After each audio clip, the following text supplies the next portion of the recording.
Good morning. Today I will tell you about the asteroid Apophis. It was just after 9 p.m. on June 18, 2004, at an observatory in Arizona, USA.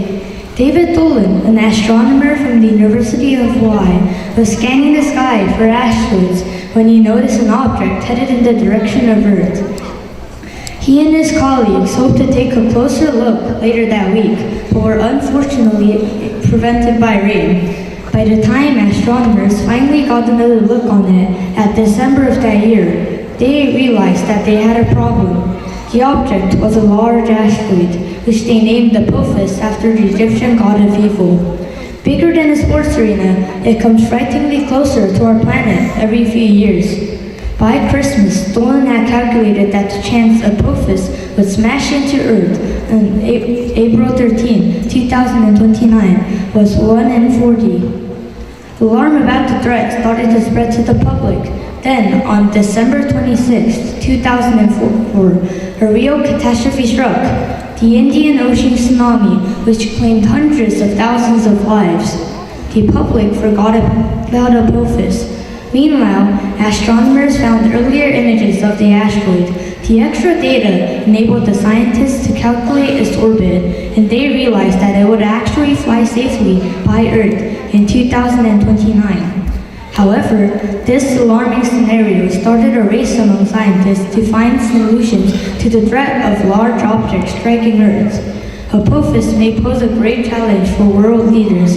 As it swings by Earth in 2029, there's a slim chance that Earth's gravity will deflect it just enough to put it on a certain collision course with our planet in the next pass in 2036. Meanwhile, astronomers will continue to track Apophis to learn if it will merely taunt us again or actually strike. Thank you for listening.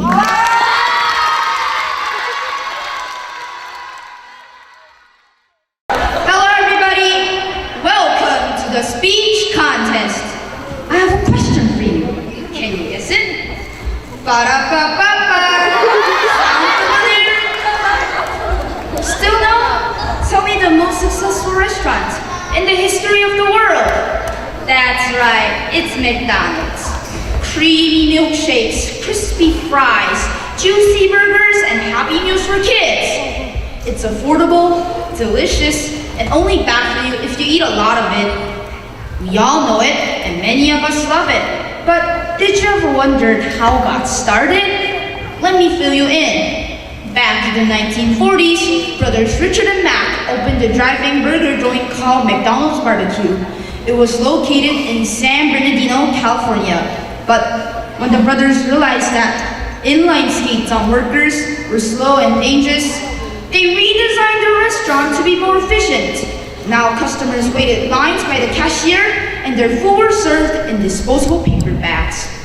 As far as the kitchen goes, it was transformed into a factory-style assembly line. That way each step of the cooking process was completed by specialists, making wait time short and food quality high.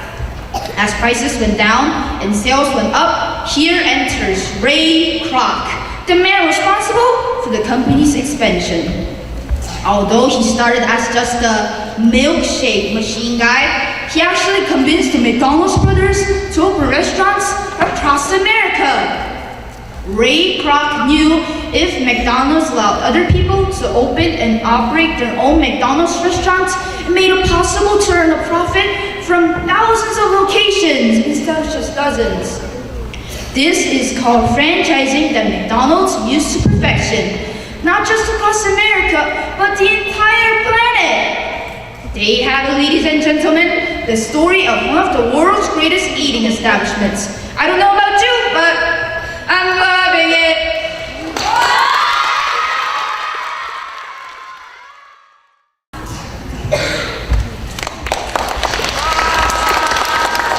Dear principal, teachers, and my fellow students, good morning.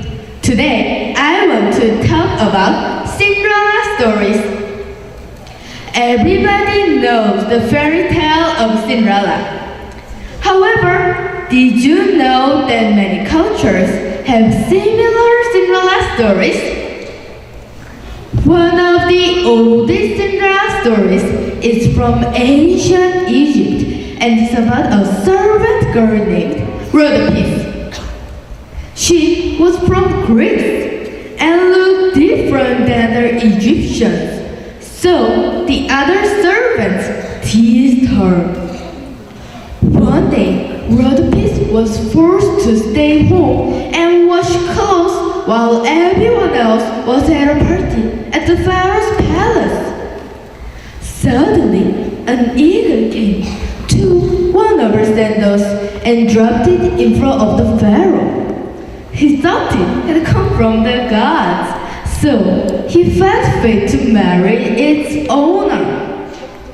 All the women in Egypt tried on the sandal, but it only fit Rhodope. Finally, she married the pharaoh and lived happily ever after as queen of Egypt. A similar story also appears, this time in China, and is about a girl named Ye Shan. Unfortunately, she was more beautiful than her stepsisters, so her stepmother treated her cruelly. She even killed Ye Shan's only friend, a fish with golden eyes. Now, Ye Shan had one of the fish's magic bones. One day, her stepmother and stepsister went to a spring festival without her. However, the magic bond helped Ye Shan also go to the festival by magically creating her a beautiful dress and tiny golden slippers. But at the festival, she lost one of the slippers. Later, the king found the slippers and successfully tracked Ye Shan down with them. In turn, when he saw the beautiful Ye Shan, he fell in love and married her. There are many more Cinderella stories. Almost all of them are about a kind girl who is treated badly but lives happily ever after in the end. Do you know any other Cinderella stories? Do you want to be a Cinderella princess? Thank you for listening.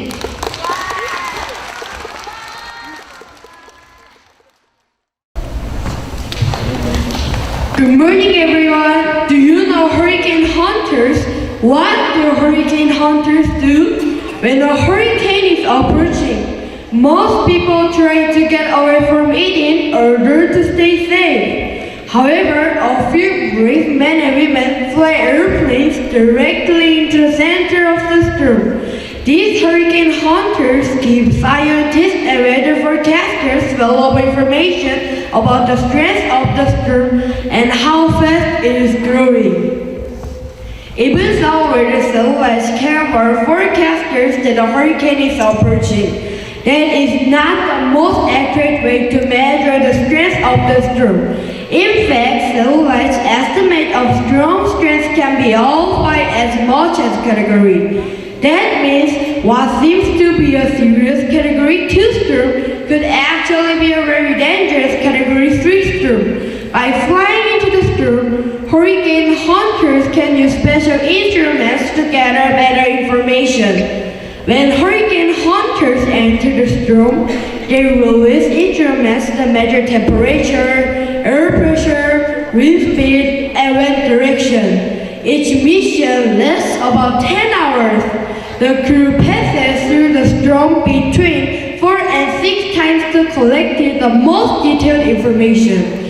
After the hurricane hunters collected all the information, they give it to the forecasters at the National Hurricane Center. The scientists there use the information to determine if and when a hurricane is approach a coastline and come on land. This allows them to decide what kind of action to take to warn people and keep them safe. Thank you for listening.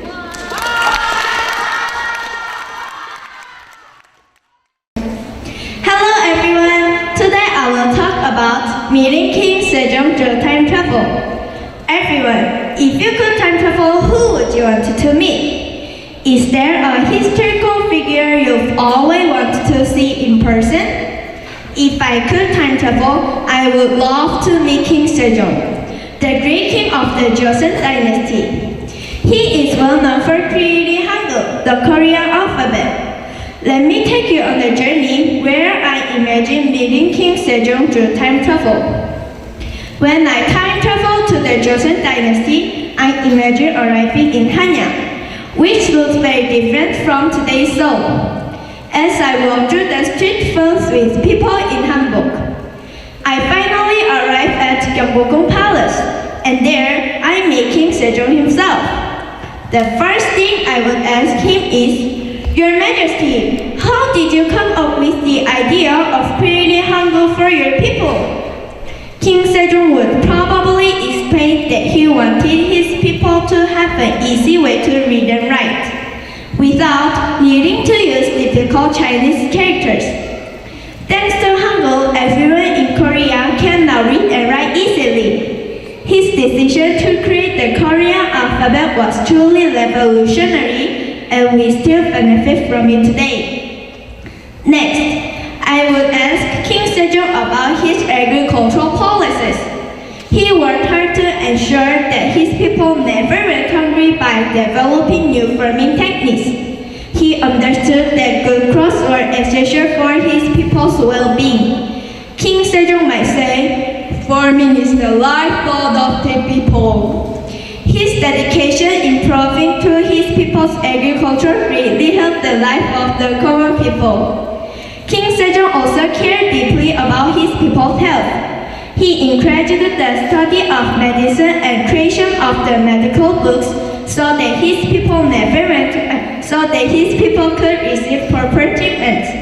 Because of his efforts, many people in the Joseon dynasty were able to live healthier lives. Meeting King Sejong through time travel would be amazing. Thank you for listening.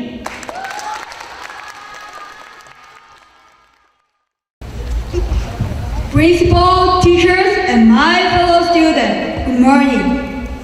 Today, the title of my speech is Earth Hour. Earth Hour. The usage of our light is sermon executed. That's what many people do every year during Earth Hour. Earth Hour is an event where people unite to help save the Earth. They do this by turning off any unnecessary light and electrical devices. The first Earth Hour happened in 2007. Concerns about global warming were growing, so 2 million people participating in the demonstration in Sydney, Australia.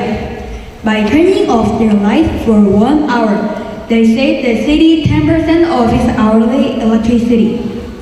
Other cities took the opportunity to join in 2008, and even more joined in 2009.